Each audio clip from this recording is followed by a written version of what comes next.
Hey guys, Dan Burns here, and today I'm going to be talking about the basic conjugate template for Strongman. Right then, basically let's first look at the conjugate program and why this is good for Strongman. Right, in the conjugate program you do different variations of max lifts for upper and lower body. So every week you go into a max in a different lift. This is applicable to Strongman because in Strongman all the events are different. You're always doing different things. And also developing maximum strength in different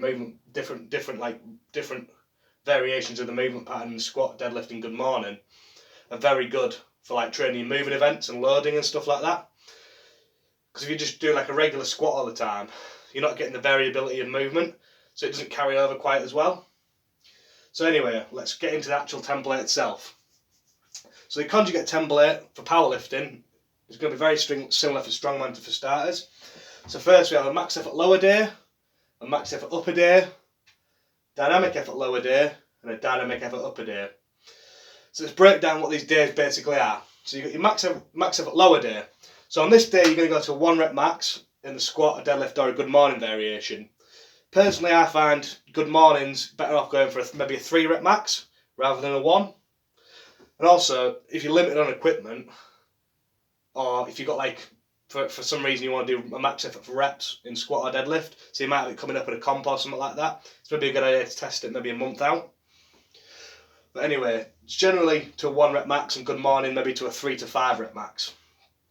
Max effort upper day, this is where we vary from powerlifting slightly.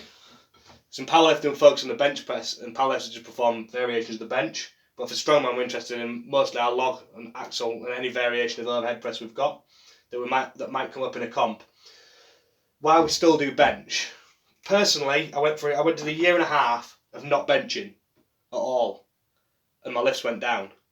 My overhead lifts went down, and I've recently put it back in and started going back up again. So for that reason I'm going to definitely keep bench included in this program. And what I would do for this, like what I normally do on my rotation, I do an overhead 1 week and a bench the next. My overhead is normally like a log or a barbell variation, but you can use whatever equipment you've got. You can always use a barbell if you want. If that's all you've got, you can just do a barbell variation every time. But I'll alternate between log and a straight bar as well. So I'll probably only do max log once a month, and then max straight bar once a month, and the benches in between. Moving on to dynamic effort lower, we've got squat and deadlift. Oh, I've gotten the wrong way around here, don't worry about that. I'll just change them over.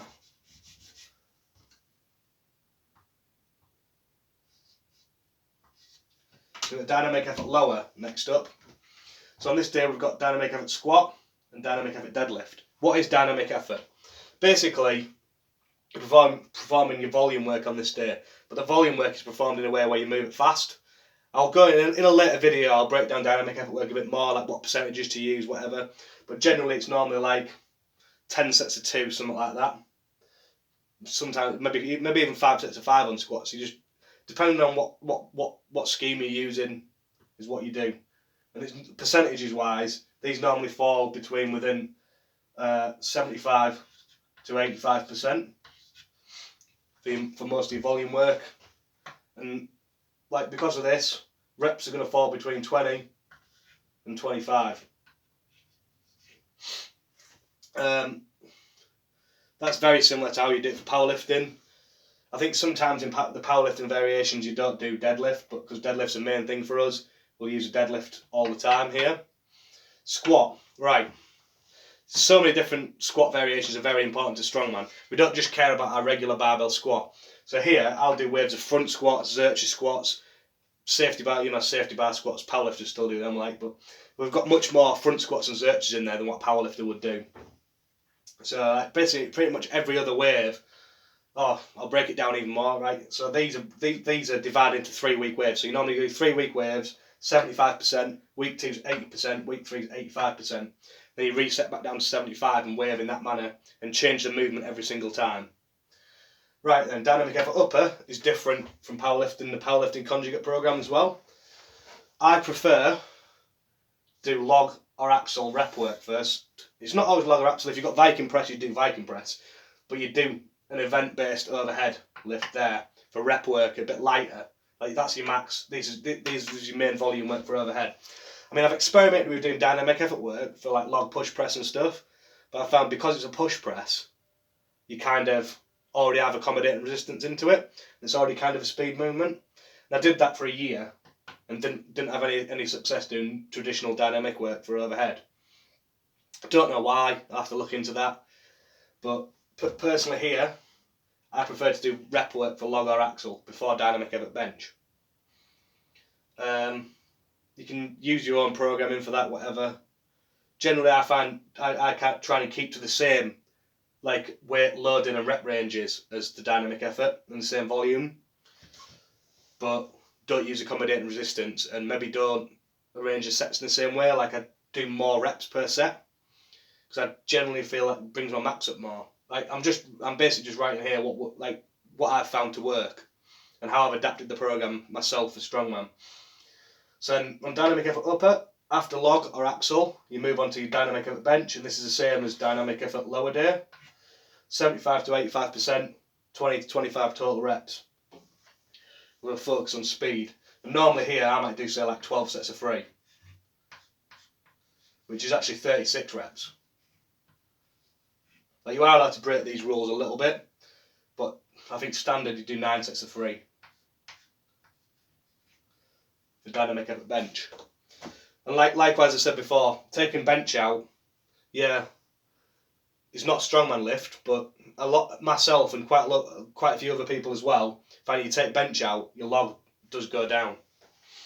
And also, this is probably more beneficial to strongman than it is for powerlifting to start with, because by using accommodating resistance like bands and chains, you're overloading the top more, and the triceps are the most important thing for your overhead lifts anyway, rather than your chest. So it puts a bit more emphasis on that as well. And for that reason, you can also pick different variations to put more emphasis on that as well, like board presses, like anything limited range of motion, pin presses, board presses. And on this, I also like vary my grip. Like personally, I'm weak at a wide grip, and so that's why I still do it. Maybe if you didn't have such a weak chest, you maybe wouldn't have a problem, and you should come in. But this is like my main chest work here, because my chest probably is like lagging in comparison to my shoulders and tries. So I still keep wide benching in there, but someone else might only do close.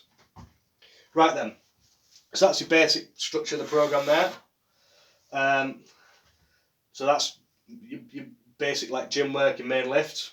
Right, where do events come into this? And that's the next question. Personally, at the moment, I do events on the max effort lower day and the max effort upper day.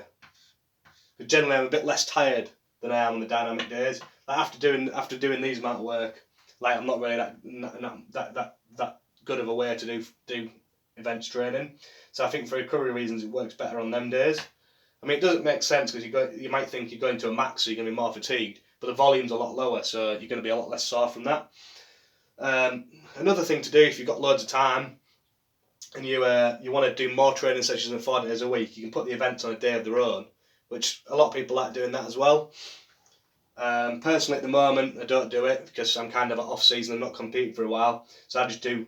At the moment, I do yoke and farms on this day, and alternate between one or the other, and then some sort of loading on that day. But I'm kind of off season at the moment. If I was training for a competition, I'd probably add an events day, and maybe spread this out a bit more. Right, assistance work. This is the most important part of the program. Do not ignore your assistance work, right? There's a ratio of main work to assistance work, volume-wise, it wants to be 80-20.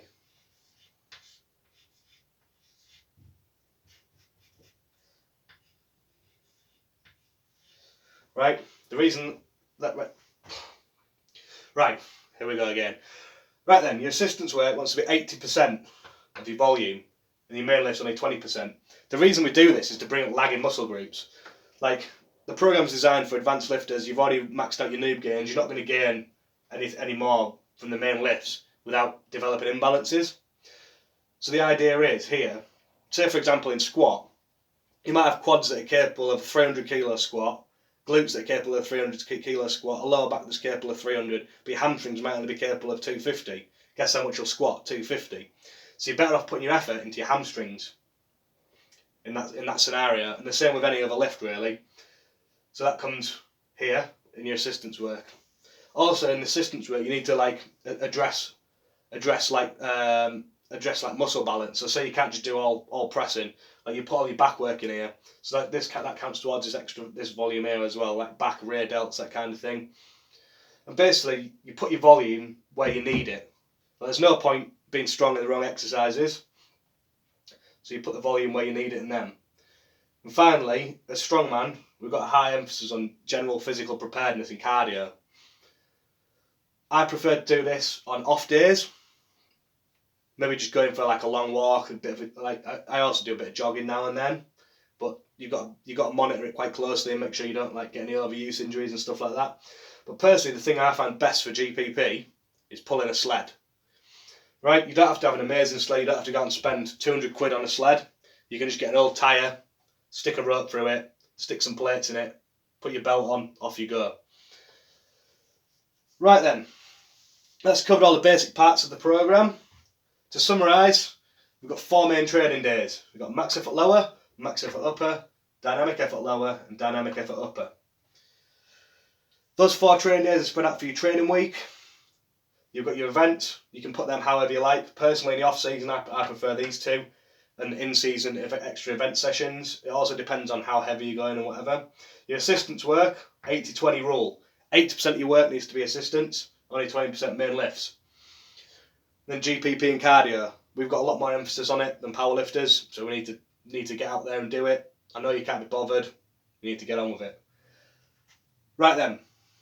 Thank you for watching. Hope you've enjoyed. Hope you've all learned something from this. If you've got any questions or anything, just drop me a comment.